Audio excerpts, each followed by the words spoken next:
Kama ni mara yako ya kwanza unatembelea chaneli yetu ya Top 5 Media, tunakuomba ubonyeze neno subscribe, kisha kwa chini itatokea alama ya kengele. Tunakuomba ubonyeze kengele hiyo ili uwe wa kwanza kupokea taarifa katika chaneli yetu. Asante.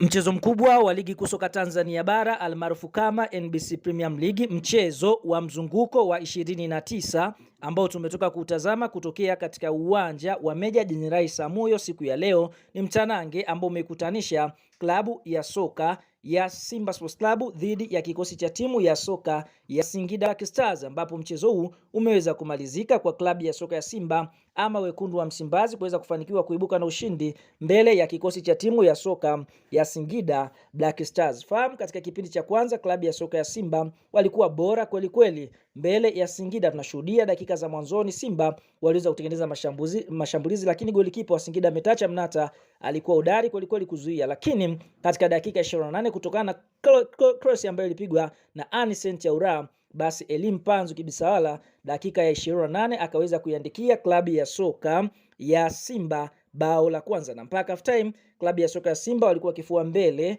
kwa bao 1-0. Katika kipindi cha pili Simba wakarejea na moto ule ule. Tunashuhudia dakika ya 58 kupitia penetration pass ambayo ilipigwa na mchezaji Neo Maema ikaweza kufika kwa Elim Panzu, kisha Elim Panzu kupiga cross ambayo imeweza kuingia ndani na kumkuta Anicent Yaura na kuweza kuiandikia klabu ya soka ya Simba bao la pili, na mpaka mwamuzi wakati anapuliza kipenga chake, basi Simba Sports Club wameweza kufanikiwa kuondoka na alama 3 katika mchezo wa mzunguko wa 29, huku wakiwa wamesalia na mchezo mmoja. Bado matumaini ya ubingwa yapo kwa Simba, huku wakiombea njaa klabu ya soka ya Yanga Sports Club. Ikumbukwe watani zao nao pia wametoka kushinda dhidi ya kikosi cha timu ya soka ya TR United. Kwa hiyo kwa sasa kinachosubiriwa ni mchezo wa mwisho ambapo Simba watakutana na KMC wakiwa nyumbani katika uwanja wa KMC Complex, huku Yanga wakicheza dhidi ya JKT Tanzania. Kama Yanga atapoteza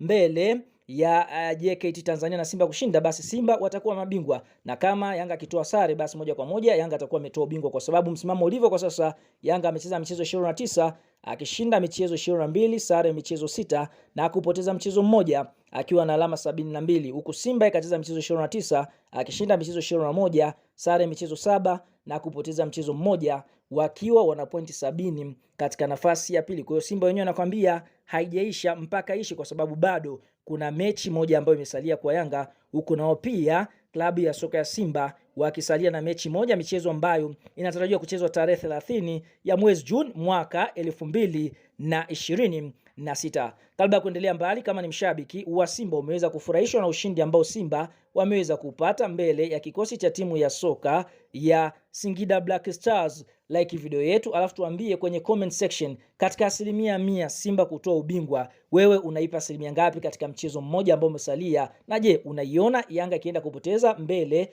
ya JKT Tanzania? Shuka hapo chini kwenye comment na sisi tutakuja kuyasoma maoni yako.